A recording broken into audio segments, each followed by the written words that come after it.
And one thing noted, the partnership and the S corp, depending upon the role of the partners, if they have what we call a material role, that meaning that they're working in that business every day, they could be subjected to additional taxes. If they're just someone that just invested, then that would be considered passive income and they won't be subjected. It'll be just a regular rate. If they made a profit, the lower rate probably be about 10%.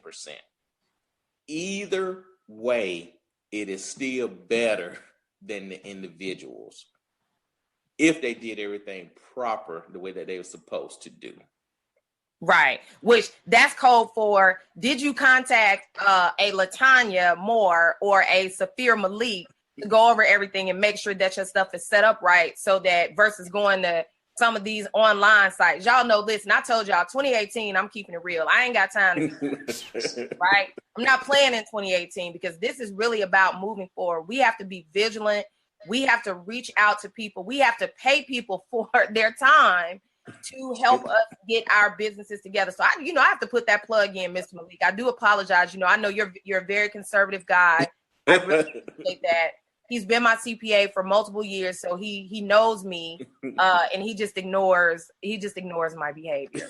But okay, so let's kind of move into what are the advantages for business owners, because after our consultation really about the changes and what was happening, I kind of felt like, I ain't gonna lie, transparency, y'all.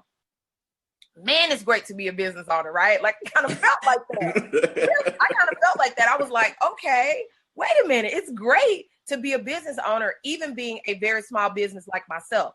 So talk with them about what are the benefits that have come along now with these new tax changes for people that have businesses that are properly structured.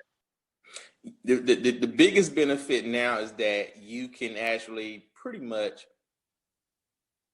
make more money, pay less taxes, and still get more benefits. And at the end of the day, I mean, and what I mean by that is you can have someone that's a business owner that may have made $1 million a year. Okay. An individual may have made that $1 million. That individual is still going to be subjected to that high tax right now. They'll probably end up paying maybe anywhere between $300,000 to $400,000 in taxes. That business owner, hey, they may pay 10 or 15% on those dollars. So, but that does depends upon if they have put every system in place. So once again, we go into the depreciation, we go into, buying the assets. If you contacted someone like Ms. Moore, those are fees you can actually write off. Those are professional fees that you can write off on your tax return. Or you contacted me, you can actually write off my fee on your tax return as professional fees. So the benefits are just really great. A lot of the incentives that they stated, the reason why they did this tax bill, like I said, I'm not political. I'm not at all. But that's called for they ain't there, y'all. It ain't gonna happen. Yeah, basically. So. Listen, Mr. Malik, we are not in your office. My people want you to just go ahead and let them know you don't have to be politically correct. He ain't political. He doesn't have to be politically correct. He is a professional, right? He is a professional. However, I ain't trying to push him in any type of way. I'm just letting him know. Listen, everybody, they either at work, they got to get back to their business. They just want to know the skinny. Okay? Benefits that they told you that was going to be there are not there, which is why it is imperative. I just saw someone posted on the comments that they did some things themselves. Here's the deal. If you want to do it yourself, let me tell you guys, this is a service that I offer. It's not to promote services, but if you want to do something yourself, at least pay for a legal or a CPA review, because somebody like me is going to say, well, add this, right? It's better to pay that $225, sit down with me for an hour for me to tell you, well, this is what you need to add, and for you to go ahead and do it, because that's still going to be cheaper, right? Than me. Exactly. right? Because you're really paying for a contract or legal review and consultation. Nobody's doing it for you. But the bottom line is, regardless of how you pay that money, you keep that receipt, that paid in full invoice. At the end of the year, when you take your taxes to Mr. Malik, now that money you get back. Because guess what? If you bought an operating agreement online, you ain't getting that money back. That's just like buying a birthday card. Am I right? I mean, you're right. I mean, because at the end of the day, like I say, if you sit down with an actual individual and consult with them, those are professional fees that we can actually write off. And I always tell individuals, my clients, do not try, and this is not to insult anyone's intelligence, but do not try to set up your business on your own if you don't know what you're doing. You will come out better. You don't know what you're doing. Don't do it. Like, just don't. I get excited about this because, listen, how many years have we been discussing this? This is what you don't understand, guys. You do it on your own, you get into some trouble. You could have paid me $850, or I'm just making this up front, right? So that when you got in that trouble, you wouldn't have never got in it. Now I gotta fix it. Yep. And get you out of trouble. Yep. Right?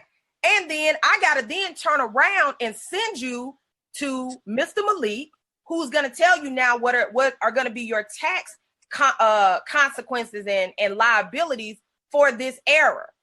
So you will pay one way or the other thousands of dollars that you could have saved. But here's the thing. But then that same $850, you could have wrote it off and you would have never had this problem. You really, guys, you got to be proactive.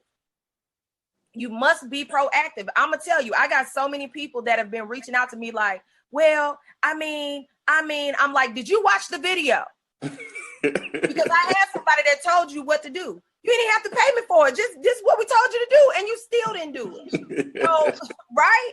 So what happens is, this time of year, I'm gonna speak for him because he ain't gonna tell y'all this. This time of year, he always have hundreds of people, correct me if I'm wrong now, because I don't want to exaggerate, coming to his office with messed up problems. And it all stems back to, they didn't say, oh yeah, you can't deduct that because see, you didn't do this step, right? You can't do that because you didn't do that step. So you may have $15,000, $20,000, $5,000, $500 that you just spent with no way to recoup those dollars, even if it's a deduction or some type of tax credit or some type of benefit to you from a tax standpoint, because you did not invest the dollars up front in as minimal as a legal or a CPA review. Now, y'all, he big time, right? So I'm tell y'all that. He big time. His fees a little bit more than mine. I'm not saying come to me, but if you want to be economical, it's a little bit cheaper. A little bit cheaper to sit down with me for an hour than Mr. Am I making this up? No, you're not making it up. See, he trying to be coy, y'all, but here's the thing. I wanted to bring those points home because these are the things, unfortunately, that you need to hear, because that's the stuff that's going to get you in trouble, right? I know we're talking about the tax change and all that. He's told you guys about what the benefits are going to be. Some of you guys are teachers, or teachers, or your children are teachers who do this very thing because they want their kids to have the things that they need. Some of these teachers work in poor school systems where, unfortunately, the parents don't have the money for all of the things that the kids are going to need. So the teachers pick up that slack. There's no slack now. So one of the things that I've been encouraging people to really do going into this second semester is that why not have a school supply drive in the middle of the semester?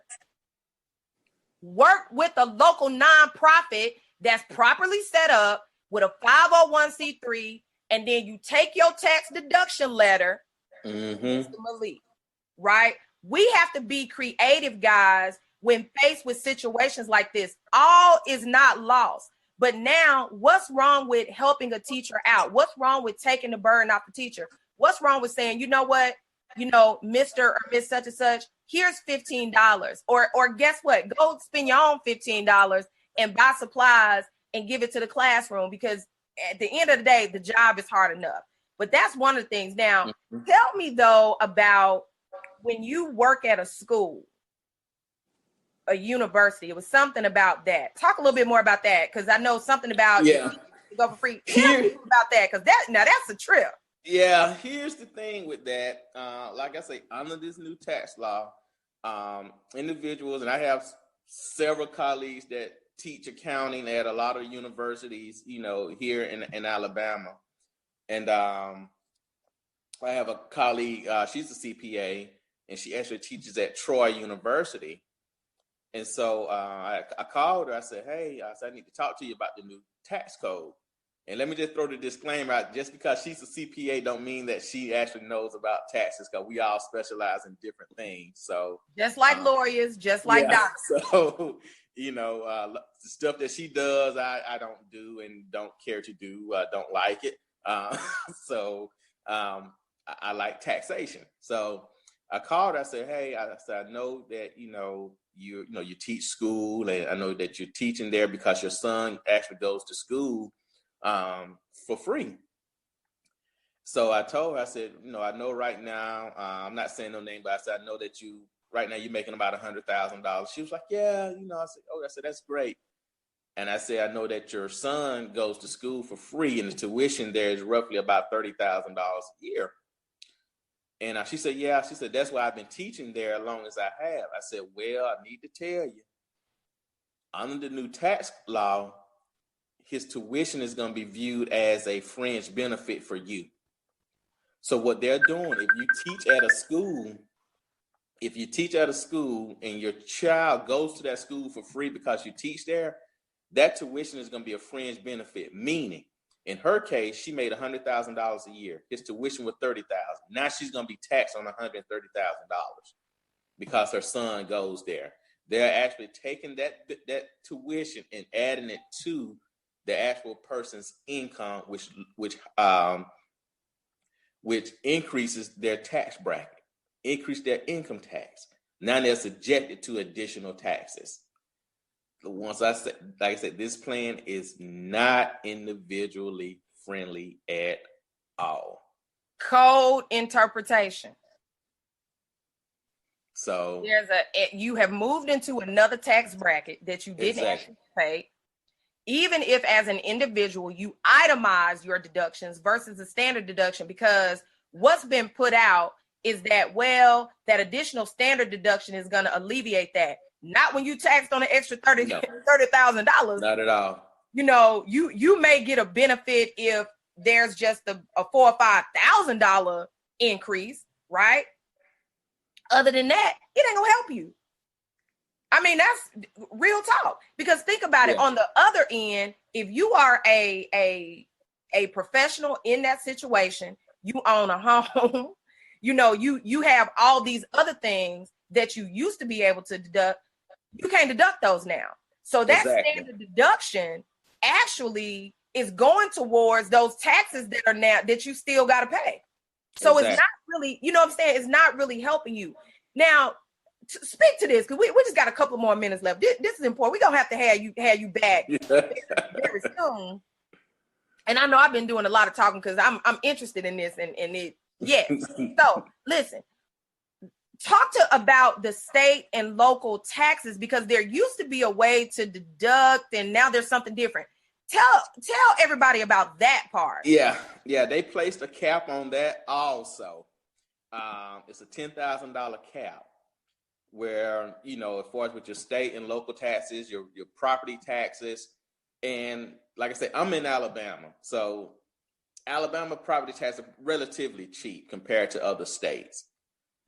The problem with that is, for those individuals that are in New York, that I have, California, some of your higher areas like Chicago, it's going to hurt them.